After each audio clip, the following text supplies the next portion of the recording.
Hey gang, welcome back to chapter 21 of the Crucible Chronicles, where we are taking my absolute favorite mass mutation deck out for a couple of games in advance of the release of Dark Tidings. If you're interested to hear a little bit more about this particular deck, as well as look at the deck list, there will be, of course, a link to it in the video description below, but additionally there will be a link to the first part of this chapter, where I kind of talk through the deck, just a little bit of how I play it, and yeah, just kind of a little bit more about the deck itself and how it works. So without further ado, let's hop into today's game. All right, here we go. Playing against Micronaut, playing Noak, the In-Charter Foundry. A little bit more Worlds Collide. A little bit more Worlds Collide. We got some Logo Shadows Star Alliance this time. What are we looking at here? Got an Eddie, some babbling bibliophiles. This Shadows has Hit and Run, double Ronnie, Too Much to Protect, double Brend, so that's pretty cool. Quite the quite the deal there with Shadows. Let's see. We of course are playing Rumble, the one, the only. Don't really like to see a Ghost Talk or Ransack so early, so let's go ahead and mulligan. Ooh, yeah, there we go. That's the jam. Ooh, yeah, that's the jam. Got a Hide, got a QMEX. We have a Vandalize. What are we going to be wanting to get rid of with the Vandalize? I mean, of course, any of these Ronnies. Too Much to Protect. I've got a Dino Thief to take out the Whisper if I want. I think I'd take a Logos turn. We'll QMEX into our Amberlution, right? And then we'll play out Hide. End our turn there.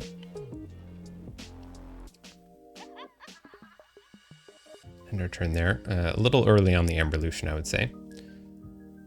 But we can definitely throw some stuff down on the board. I feel like Wild Spirit might be nice on this Infomorph.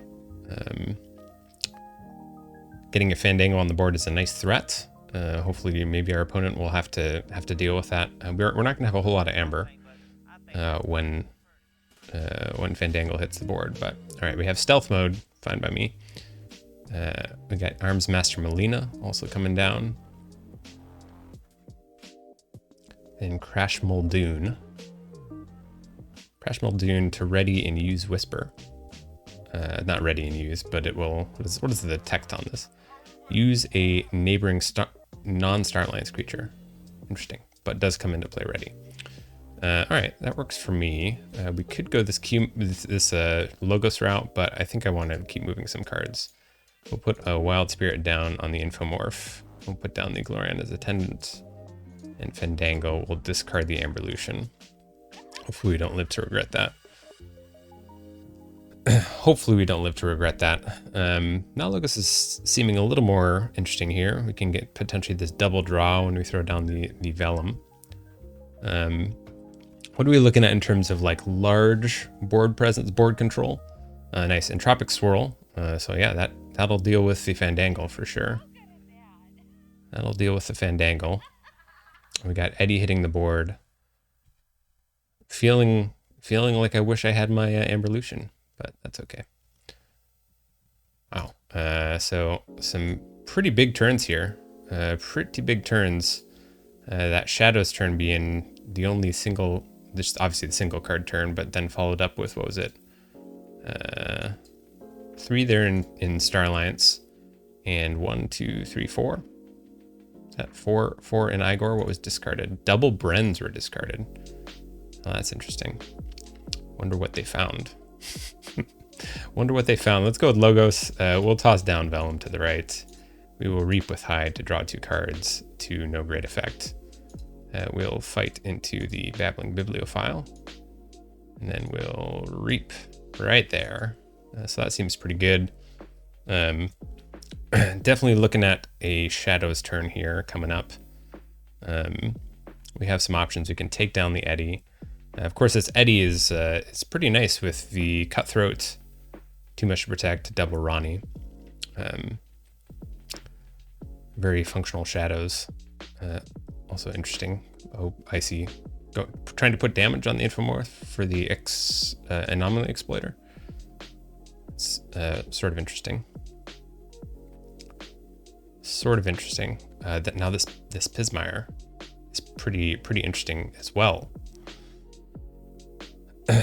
Could be a good follow-up. Man, if only I could get my Ghost Hawk, that'd be really nice. All right, so this Chan is definitely a bit of a threat. I think we're still going to take a Shadow's turn. We'll go ahead and vandalize it, see what we can get. Give me something good. Sensor Chief, Universal Keylock. Let's get rid of Sensor Chief. We will then look over there. Definitely a challenging proposition here. Who do we want to take out? I mean, Eddie I can take out with the Dino Thief. Who do we want to put some damage on? I mean, I feel like actually Officer Gray is like almost more of a threat.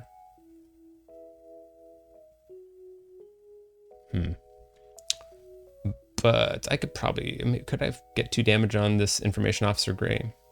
Well, we're going to play out these Francises. The Franci.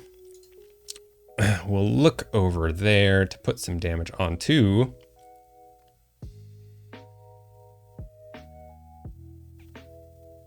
My key cost is 8.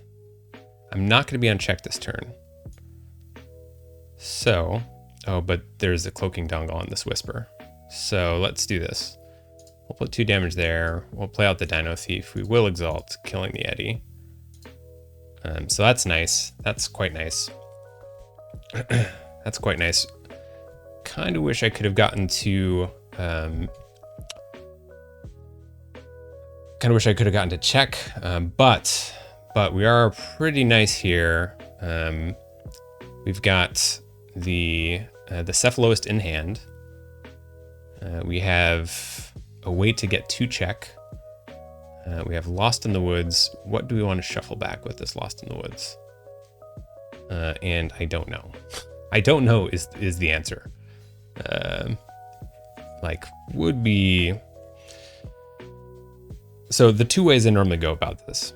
I mentioned this in the previous episode. I usually like to pair it with a Ghost Hawk, so I can recur the Ghost Hawk. However, in lieu of that, often what I like to do is try to get to a point where I can like either shuffle back some shadows creatures, or alternatively shuffle back some shadows creatures to try and make for a better ransack. Okay, I honestly still think this is... Yeah, I still think that this is going to be a Untamed turn because I think we can eke out a key. At least I'm hoping so. They basically need Hit and Run and Mug to take down my Cephaloist. Oh, here we go. Actually, interesting. So I can Lost in the Woods, and we'll have the Pismire out.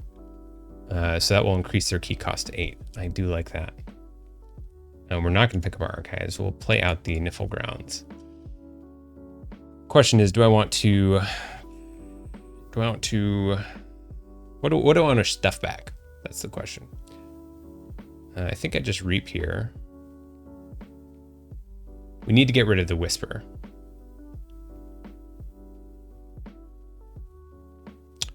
They've taken quite a few Logos turns, so let's just Reap here. Reap there. We're going to Lost in the Woods, the Dino Thief, and one of the Francises, or Whisper, and... Ooh, that's tough. Commander Chan. Oh no, this Babbling Bibliophile. I think I might actually have to do this silly Babbling Bibliophile. Let's do it. And then we'll play out the Cephaloist and the Pismire. So they're at 8. Their key cost is 8. They currently can't steal from us. They pay the full price for that key. It comes at a heavy cost.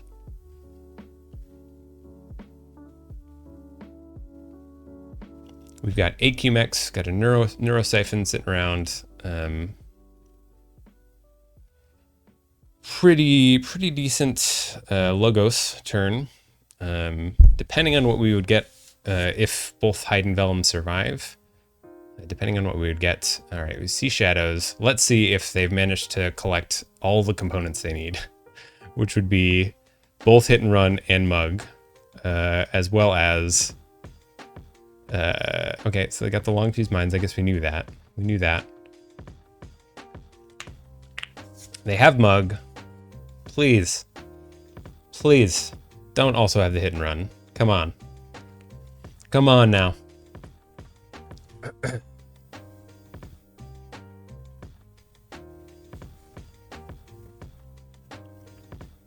Rot. They have the Hit and Run. Dang, that stinks. They had both of them. Oh man, please don't have the second Ronnie. Oh, they hit the Pismire. Yeah. Sweet. Woo, I didn't even notice. I didn't even notice. That is a huge relief. Huge relief. That is an absolutely huge relief. I think they got 10 cards left. I'm actually really tempted to take a Shadows turn here. Yeah, I think so. We're not going to pick up our archives. We're going to vandalize. We got the Titan Guardian. It's pretty annoying. Babbling Bibliophile. Honestly, I feel like I'm going to have an answer for that at some point. Vandalize again for the other Ronnie. There we go. That's huge. And then maybe kill. Yeah, we'll fight into the Officer Gray. Nice. So we're on check for a second key. On check for a second key. Oh man, we got a nice setup. Nice setup. If we can get the double draw, man, really want to get the library card. If we can get the library card, we have a nice setup with both Hide and Vellum and the Bouncing Death Quark. All right, so they're going into Star Alliance. Let's see what they have to say about this. Commander Chan. Force Field. So Commander Chan. And then what was that? Oh, Long Fuse Mines. There we go. Xeno Training. Okay. So this Force Field probably going to be reaping with Commander Chan.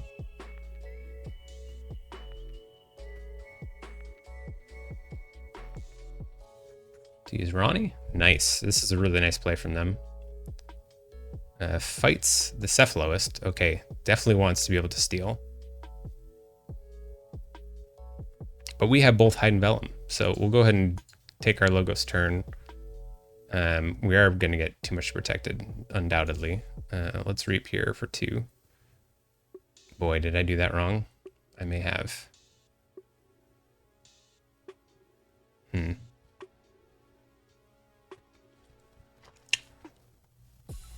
do I want to go about this? I think I need... Well, I need to play out this QMex. Give me the library card. I guess I'll Neurosiphon. Oh, I got the autoencoder. All right, well, so I guess, what do you want to do here?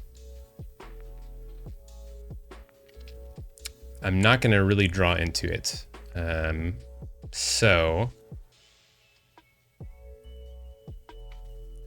might as well archive 2 cards. Honestly, like obviously the too much protect is coming into play here. But let's see what we have here. I could also hold them off key. Too much to protect. This Titan Engineer I probably don't want to play.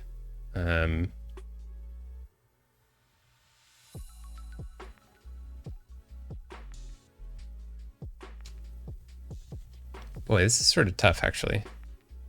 I'm usually trying to get to this library card. Let's actually discard 1 to get the Niffle Ape. Discard the second one to get to Francis. All right, interesting.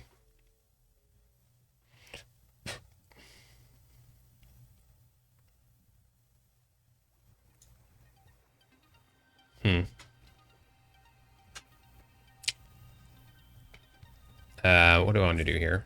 we're gonna get hit with too much to protect anyways. So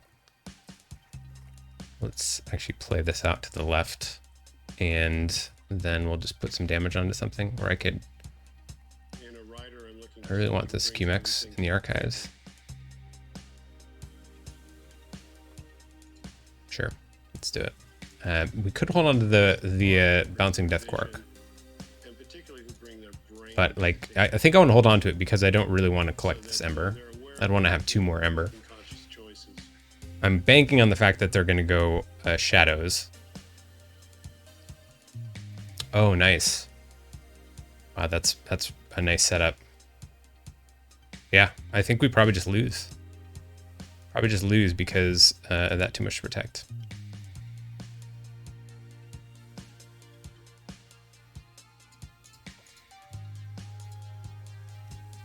That's a really nice setup with the universal key lock.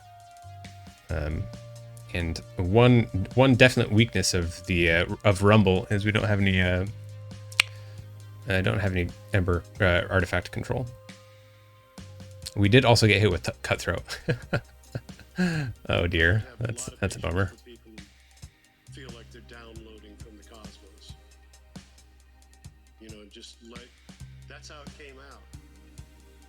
Okay, great. Now let's make it better. Okay, so I think that's pretty much it. We could basically concede at this point because we're not going to be able to recover unless we can craft like an absolutely sweet ransack. I think we call Logos here.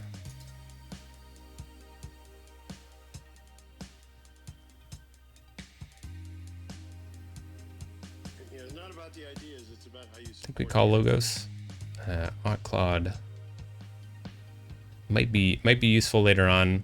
Man, our archives are in a rough way, aren't they?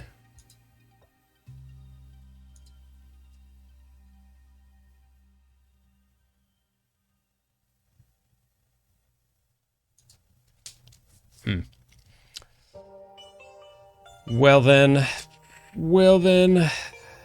do we take the Untamed turn?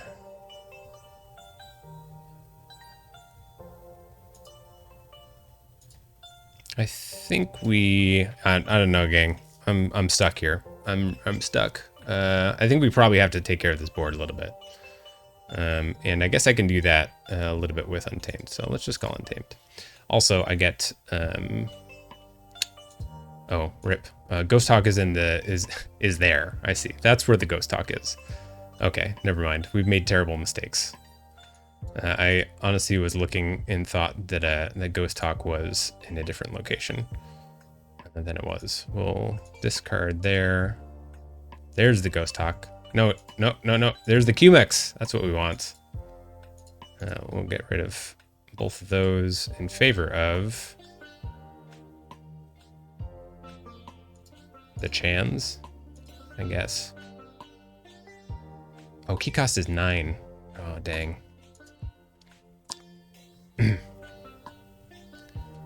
I definitely misplayed that. Alright, so we still have 5 cards in the draw pile. 1, 2, 3, 4, 5. Definitely in a rough way. I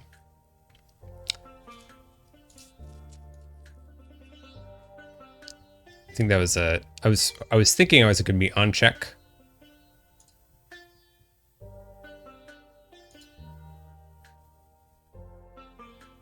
I see. All right, so we need something that's impossible right now. So one trick I did want to mention is there's this cool like potential synergy. 1, 2, 3, 4, 5. Yeah, man, we're just missing it. That is such a bummer. I was really hoping to try it. So we have 5 cards in the discard pile. So in theory, the draw icon, and I mentioned this in the first episode, that this draw icon could be potentially pretty useful.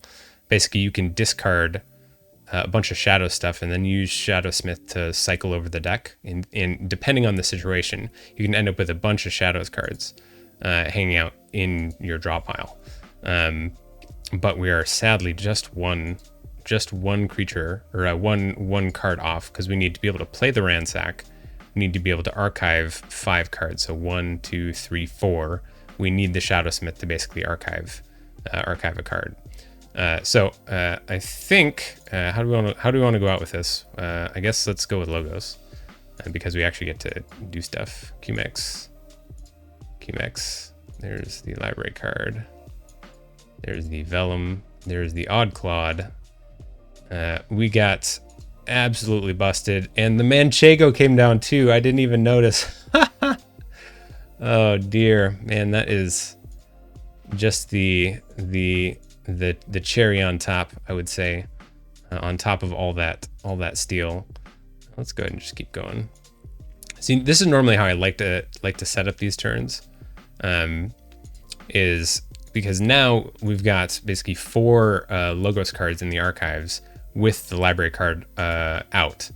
So that is how I like to set up the library card turn.